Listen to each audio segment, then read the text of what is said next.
le mot avenir n'aura aucun sens tant que nous nous résignerons, en quelque sorte, à ce qu'un enfant meure de violence toutes les 5 minutes, quelque part dans le monde, ici, à nos portes, comme sur d'autres continents. Nous savons qu'aucune région, aucun pays de notre planète n'est épargné. Pire, certains enfants, dès leur venue au monde, souffrent plus que d'autres pour être nés dans des contrées où sévissent l'extrême pauvreté, des conflits meurtriers ou des pratiques affligeantes. Et malheureusement, dans de telles circonstances, ce sont toujours les enfants et les femmes qui paient le plus lourd tribut. Nous n'avons pas le droit de nous résigner, nous ne pouvons même plus dire que nous ne savons pas. Les chiffres, les données recueillies par vos organisations, par encore une organisation comme l'UNICEF sont là dans toute leur brutalité. Que l'on sache qu'un enfant sur 5 est victime de violence. Une fille de moins de 20 ans sur 10 a été victime de viol ou d'autres actes sexuels forcés.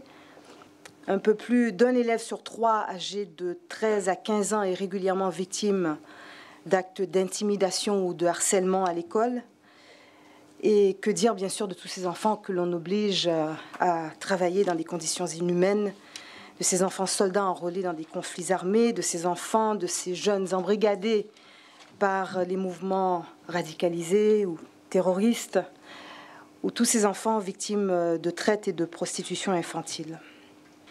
Il faut promouvoir le respect de l'intégrité physique et psychologique des enfants. Il faut continuer sans relâche à sensibiliser et éduquer, car éduquer et former les jeunes, former les citoyennes et les citoyens à ces thématiques, à ces situations de maltraitance, c'est agir sur le long terme et c'est créer aussi les conditions pour que les droits de la personne soient mieux connus, soient plus reconnus et mieux respectés, portés par chacune et chacun d'entre nous.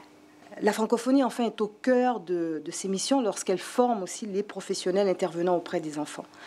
Une formation qui se révèle essentielle pour, je le disais, briser le silence, susciter la parole, accueillir cette parole et la recueillir, car l'expérience prouve que la méconnaissance de certains principes dans l'écoute qu'on accorde à un enfant victime de violence peut altérer durablement sa capacité à se construire ou à se reconstruire.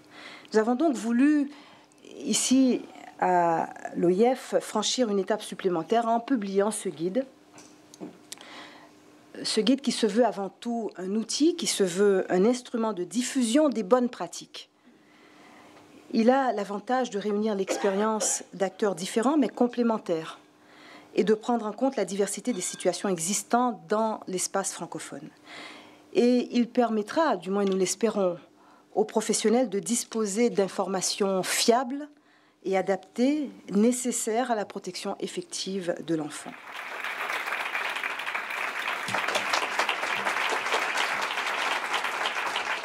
La définition de la maltraitance, donc, pourquoi est-ce qu'on a mis si longtemps à oser penser la maltraitance? C'est parce que dans l'éthos, c'est-à-dire dans la hiérarchie des valeurs de la culture, il n'était pas concevable de traiter un enfant mal. La maltraitance, c'était un mode éducatif. Les récits culturels nous empêchaient de penser la maltraitance. Et donc on disait c'est une fragilité veineuse. Tu parles. Quand on voit les films d'enfants secoués, c'est une immense agression pour un bébé. Il a la tête qui flotte, le cerveau s'arrache dans le crâne, et ça saigne et ça fait un hématome sous-dural. Et ça, on ne peut le voir que si auparavant la culture le pense, le dit, s'il y a des récits. D'où l'importance des philosophes, des psychologues et des artistes. Même si les artistes font des pseudo-fictions, toutes les fictions sont alimentées par des éléments de réel, agencés différemment pour les rendre beaux, supportables, surprenants, donc posant des questions. Donc même les fictions, même les romanciers ont un rôle de poseur de questions. Quand j'étais enfant, on disait qu'il fallait battre les garçons sinon ça allait devenir des bêtes sauvages, et il fallait entraver les filles, sinon elles allaient toutes se prostituer. Et c'est avec ces doux préceptes éducatifs qu'on a fait une culture. La violence était adaptative à un mode de survie. Et on revoit ça actuellement dans les pays en guerre. Un garçon qui n'est pas violent est méprisé. Quand la violence est devenue un facteur de destruction, ça prouve que le pays est civilisé et ça prouve que le pays est en paix. Donc là, dans des cultures de survie, la violence a une fonction adaptative. Et je travaille beaucoup au Proche-Orient, où un garçon non violent est méprisé par sa mère, ses sœurs et plus encore que par les hommes. Notre nouveau contexte culturel, le fait que la violence, depuis 2 générations, et encore pas dans tous les quartiers et pas dans tous les pays, la violence n'est que destruction. Destruction des enfants, destruction des couples, destruction des groupes familiaux, destruction des sociétés. On est la première ou la deuxième génération à oser se poser le problème comme ça, ce qui est une preuve de nos progrès. Les progrès sont fragiles et vous ne pourrez pas me citer un seul progrès sans effet secondaire. Or, dans notre nouveau contexte technoculturel, la technologie joue un rôle majeur. Comment faire pour observer des petits gestes préverbaux qui humilient un enfant? Parce que bien sûr, pour que ce soit un traumatisme, il faut que ce soit en plus la signification du coup soit une humiliation ou une désocialisation. Alors là, c'est un traumatisme. Et là, ça s'inscrit dans le corps, dans le cerveau, dans la mémoire.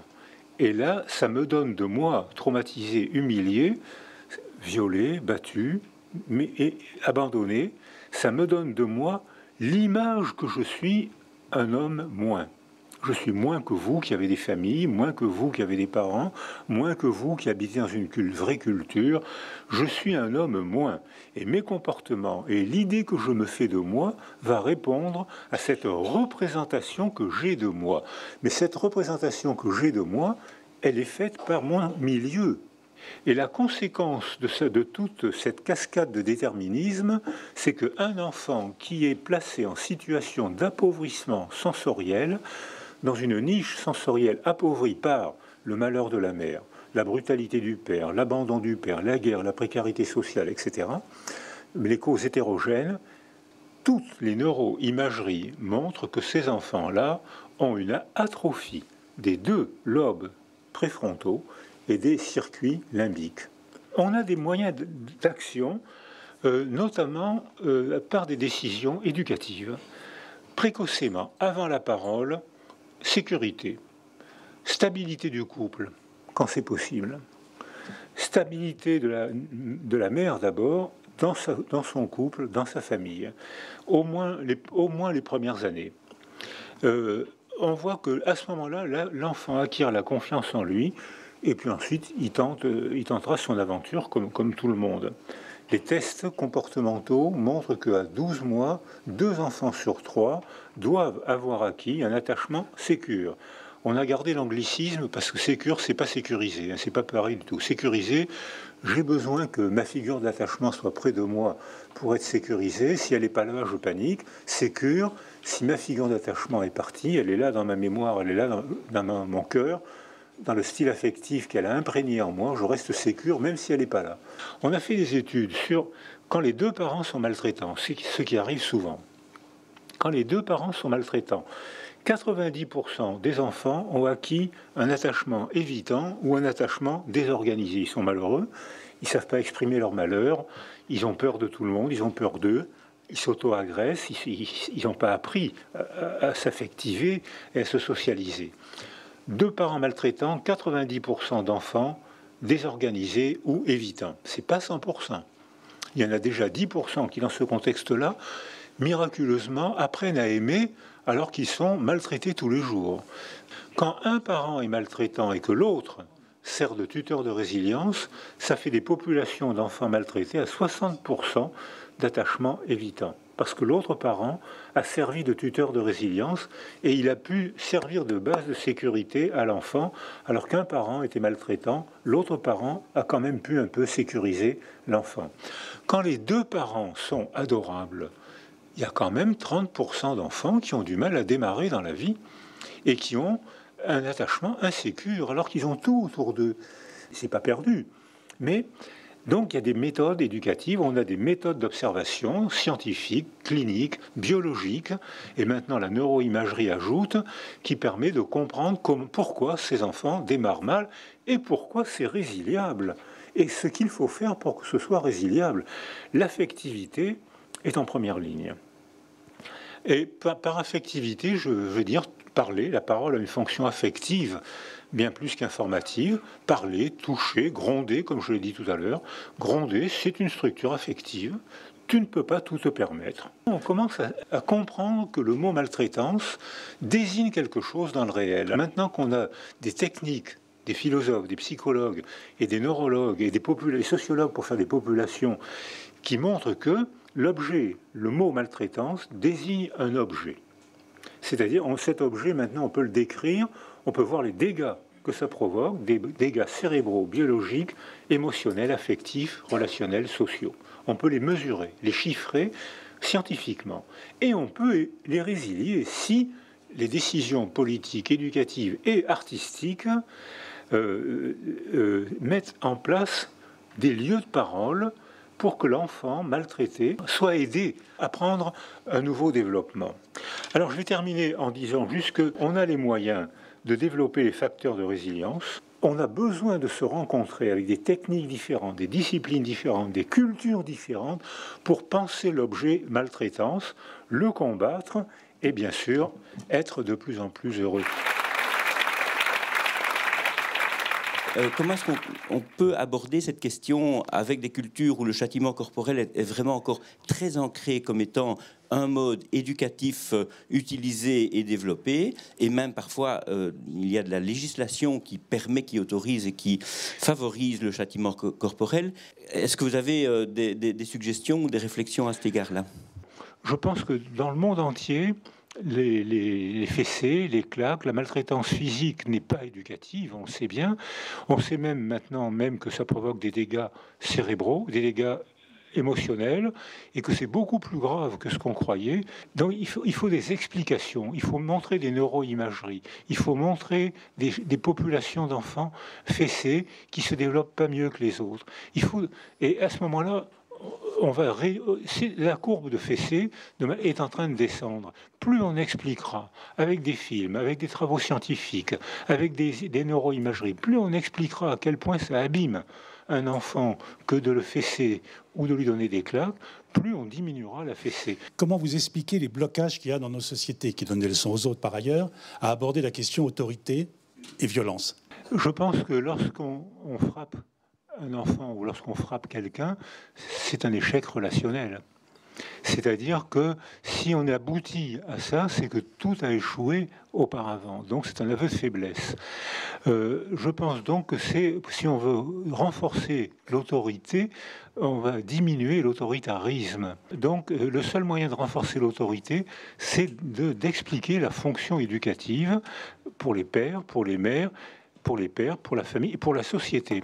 Est-ce qu'il y a quelque chose qui nous permette d'être aussi de meilleurs parents, donc par le fait même de meilleurs citoyens et par le fait même aussi des sociétés aussi plus je dirais, plus accueillantes et pour l'enfant? Dans l'urbanisation et dans les sociétés modernes où il y a de plus en plus de monde, il y a une partie de la population qui est très bien éduquée et qui a accès à ce genre de « je ne peux pas me permettre n'importe quoi, je suis parent, donc je suis responsable, je vais travailler, et je vais humblement reconnaître mes erreurs et je vais travailler ». Mais quand l'urbanisation se déculture, parce que sous le fait du nombre ou sous le fait d'échecs politiques, il y a une déculturation de certaines zones de certains pays, il y a des franges entières de populations déculturées où réapparaissent les processus archaïques de socialisation,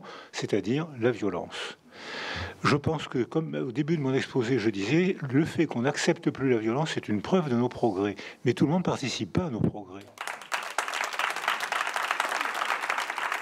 Comme vous l'avez compris, Ce guide répond au besoin de doter les professionnels de l'espace francophone d'outils pratiques dans l'exercice de leurs fonctions telles que le recommande le Comité des Nations Unies relatif aux droits de l'enfant. Ce guide est donc consacré aux techniques d'entretien et d'accompagnement de l'enfant victime de violences. Il entend rassembler, expliquer et partager les pratiques positives partagées dans ce domaine à travers les différents pays de l'espace francophone. Y ont participé une dizaine de professions différentes de plusieurs États de la francophonie. Ce guide cible un public particulier. Ce sont les professionnels de la police et de la justice. Il est également destiné à tous les professionnels susceptibles de prendre en charge des enfants victimes de violences et de prendre ou de faire prendre des décisions dans leur intérêt. De façon générale, les informations et les conseils contenus dans cet ouvrage ont vocation à être adaptés au contexte de différents pays. Mais il est également important de souligner que le guide fait état de points consensuels sur la question. Il doit être complété par d'autres ressources, bien entendu, pour une meilleure application par les professionnels. Ce qu'on a voulu faire, c'est expliquer quelles sont les méthodes, et des méthodes extrêmement précises d'audition d'un enfant qui a été victime, de telle sorte qu'il ne soit pas revictimisé par le processus policier et judiciaire. Mais on n'a pas voulu dissocier l'écoute de la notion d'accompagnement. Et la notion d'accompagnement, on la puise dans l'idée même de résilience. C'est-à-dire un enfant qui serait bien écouté, bien entendu d'une façon très professionnelle par des policiers ou des magistrats, mais qui serait privé de quelqu'un qui lui tienne la main, quelqu'un qui lui explique le processus, etc., etc. C'est pas la peine qu'il soit bien entendu s'il n'est pas accompagné d'un bout à l'autre de la procédure. Il faut une spécificité dans l'approche.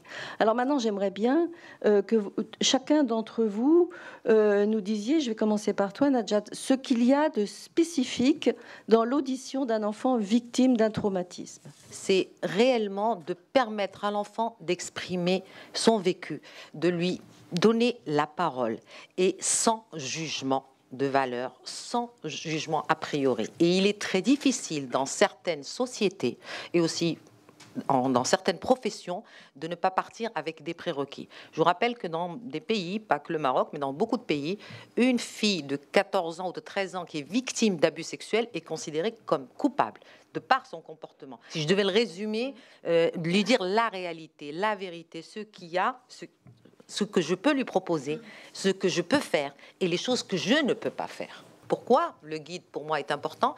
C'est que ça permet d'échanger entre praticiens. Et ça, c'est hyper important, parce qu'il faut qu'on ait la même compréhension. Le deuxième point, quand on parle d'audition et d'écoute, clairement et nettement, c'est pas n'importe qui peut la faire, parce qu'une écoute, c'est pas parce qu'on a appris dans une faculté ou dans comment on écoute temps 1, temps 2, temps 3, temps 4, pas ceci, pas cela, mais il faut l'adapter à l'enfant, à son âge, à sa maturité, à sa vulnérabilité. Il faut être soi-même disponible à l'écoute. Donc c'est pas qu'une technicité, c'est aussi quand même une disponibilité, savoir se mettre entre parenthèses, avoir une empathie. Mais on peut, même dans un pays pauvre ou au fin fond de la brousse, on peut faire écouter, avoir l'écoute d'un enfant en respectant sa confidentialité. Et c'est pour moi ce qui est capital dans les changements de comportement. Et j'espère, et je dis que ce ne sera pas un guide en plus, c'est un guide qui va interpeller chaque maillon acteur de cette chaîne sur ses pratiques. Il faut entendre l'enfant, il faut que l'enfant ne soit pas obligé de raconter son calvaire trop souvent. Ça, c'est très difficile parce que chaque personne responsable de l'enfant a besoin de recueillir des informations différentes. Ça des informations médicales, des informations psychologiques, psychiatriques, des informations pour la justice. C'est pour ça que c'est important d'avoir un interlocuteur ou une personne qui interviewe l'enfant. Ça, c'est vraiment primordial. Et bien sûr que ça soit le moins souvent possible. Écouter un enfant, accompagner un enfant est un droit de l'enfant que tous les acteurs ont l'obligation de respecter. Et donc, c'est un rappel pour tous les acteurs. Le deuxième élément, c'est que le guide revient sur qu'est-ce qu'un enfant et sur tous les stades ou étapes de développement de l'enfant. Et donc, ça donne déjà une base par rapport à chaque étape. Quel est le comportement à avoir? Quels sont les besoins de l'enfant à considérer? Et tout cela pousse tous les acteurs, y compris le juge, à adapter son comportement au rythme ou aux besoins de l'enfant. Et en définitive, l'enseignement le plus important, c'est les bonnes pratiques qui existent. Parce que le guide permet à tous les acteurs de rectifier les erreurs du passé. Chacun dans son coin jugeait ou faisait des enquêtes ou des poursuites en perspective à ses connaissances et à son expérience. Le guide donne une horizon donc plus disciplinaire en mettant en exergue de bonnes pratiques qui pourront permettre d'enrichir donc les procédures, mais surtout de les adapter aux enfants. Un autre élément déterminant, surtout dans le contexte socioculturel africain, c'est la promotion du signalement. Alors, aujourd'hui, la violence physique comme sexuelle est une réalité, mais considérée comme tabou si elle n'est pas tolérée au niveau de la communauté. Le fait de dire qu'est-ce que le signalement, comment signaler, qui doit signaler ou où signaler, constitue une promotion pour déclencher des procédures et pousser maintenant les acteurs à mettre en pratique ce guide-là et en conséquence à réparer, rendre justice à l'enfant. Donc voilà les éléments clés qui justifient largement à mon niveau la pertinence de ce guide-là. Monsieur Pierre-Alain Dard, qui nous a tellement aidé, par exemple, à l'élaboration, qui est policier, qui est à Genève. Effectivement, parfois je suis amené à me poser des questions de savoir si le système de signalement, le système de prise en charge n'est pas lui-même maltraitant. Assez récemment, un enfant arrive à l'école avec des signes évidents de maltraitance physique. L'enseignante lui demande ce qui s'est passé. Il explique comment l'ami de sa maman l'a maltraité. Les processus de signalement, des fois, ne sont pas très clairement définis ou alors ils sont définis à l'inverse du bon sens et de l'intérêt supérieur de l'enfant. Il se trouve que, qu'est-ce qu'on fait quand on est enseignant? On appelle l'infirmière scolaire qui dit « Ah ben oui, elle constate, oui ». Puis elle appelle le médecin scolaire qui dit « Ah ben oui », puis il constate. Puis le médecin scolaire, il est lié par le secret médical. Alors, en tout cas, chez nous, il n'a qu'une porte de sortie de ce secret, c'est de signaler ça à un tribunal de protection. Mais c'est un tribunal civil. Mais le tribunal civil, il se dit, bon, ben voilà, je veux bien protéger, mais il faudrait quand même faire une enquête. Donc, il va signaler ça au ministère public. Et le ministère public, eh bien, il va ouvrir une enquête et puis il va mandater la police pour faire l'enquête. Ce qui fait que la police va finalement convenir d'un rendez-vous avec cet enfant. Rendez-vous est pris pour l'audition. Et quand le policier, l'enfant ne voit pas du tout pourquoi il est là. Quand petit à petit on l'amène sur le chemin, puis il dit « Mais j'ai entendu dire qu'à l'école, il y avait une maîtresse qui avait constaté, etc. » Il dit « Ah oui, je m'ai fait ça tout seul. » Il s'est écoulé à peu près 2 semaines entre le moment où la maîtresse avait constaté les blessures et le moment où l'audition a pu être organisée. Là, on a donné la parole à quelqu'un qui est professionnel et on en a fait un très mauvais usage. Et qu'est-ce que ça signifie? L'enfant qui dit « je m'ai fait ça tout seul », ça signifie que pénalement, en tout cas, il n'y aura pas de procédure. On ne peut pas accuser quelqu'un alors que le principal intéressé dit non, ben finalement, non, j'ai voulu jouer, j'ai fait ça. Il donne plein d'explications, il a énormément d'imagination. Il aurait été tellement beaucoup plus simple de prendre un coup de fil, d'appeler la police, puis de dire, écoutez, voilà, vous êtes mon répondant, j'ai un élève, il est arrivé comme ça ce matin. Qu'est-ce qu'on fait? Ben écoutez, on va organiser une audition, venez en fin de matinée, vous nous l'amenez, et puis là, on aurait eu un récit qui était de nature à poursuivre pénalement la personne qui a fait ça, et c'était de la vraie maltraitance, pas juste une fessée. À travers donc, la violence, sa dignité a été bafouée, donc ses droits ont été violés. Donc il faudra rendre justice à l'enfant et rendre une bonne décision. Le magistrat ne sera pas seul. Donc il va falloir mettre en exergue le travail en réseau avec tous les acteurs, avec la principale difficulté d'accorder le temps nécessaire. Cette écoute, cette compréhension nécessite un temps qui n'est pas souvent le temps de la justice. Donc, d'où l'importance de collaborer avec tous les acteurs pour que chacun, en fonction de sa spécialité, apporte sa contribution à la manifestation de la vérité. Et pour cela, tous les acteurs doivent s'adapter au rythme de l'enfant pour avoir la vérité et rendre une décision juste. Mais au-delà de la décision, il faut accompagner véritablement en termes de suivi pour la réinsertion et la réintégration de l'enfant. Ça aussi, le magistrat qui a rendu sa décision est dessaisi, mais un travail important doit être mené par les autres acteurs, y compris les organisations de la société civile. Effectivement, la justice, mais la justice à condition qu'elle soit accessible, la justice à condition qu'elle soit appropriée, la justice à condition qu'elle soit non corrompue et qu'il n'y ait pas d'impunité. Je crois que c'est vraiment des choses importantes. Et on a tous parlé de violence quand elle est visible, mais les enfants ont d'autres symptômes indirects, ou de la somatisation, d'autres symptômes, un enfant qui se lave beaucoup, et c'est des signes qu'on n'apprend pas en médecine, même en pédiatrie.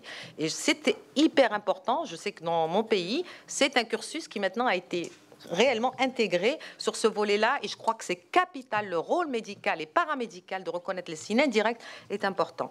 L'autre point, c'est concernant les auditions. Il faut que l'enfant soit préparé avant cette audition, et parce qu'un enfant ne va pas dire du prime abord tout ce qu'il doit se sentir en confiance, et le temps de l'enfant n'est pas le temps de la procédure judiciaire. Je crois que c'est important, et par contre, ce qui est important, c'est la réponse de la procédure judiciaire, réellement des fois qui prend beaucoup de temps. Nous, on a fait une moyenne au Maroc, on était à 3 ans, 4 ans avant la réponse judiciaire. C'est long pour un enfant, mais ce qui est grave, c'est quand le coupable n'est pas puni. Et c'est encore pire parce qu'on a traîné le gamin pendant 3-4 ans, famille comprise. Donc, clairement, il faut informer, expliquer, accompagner cet enfant.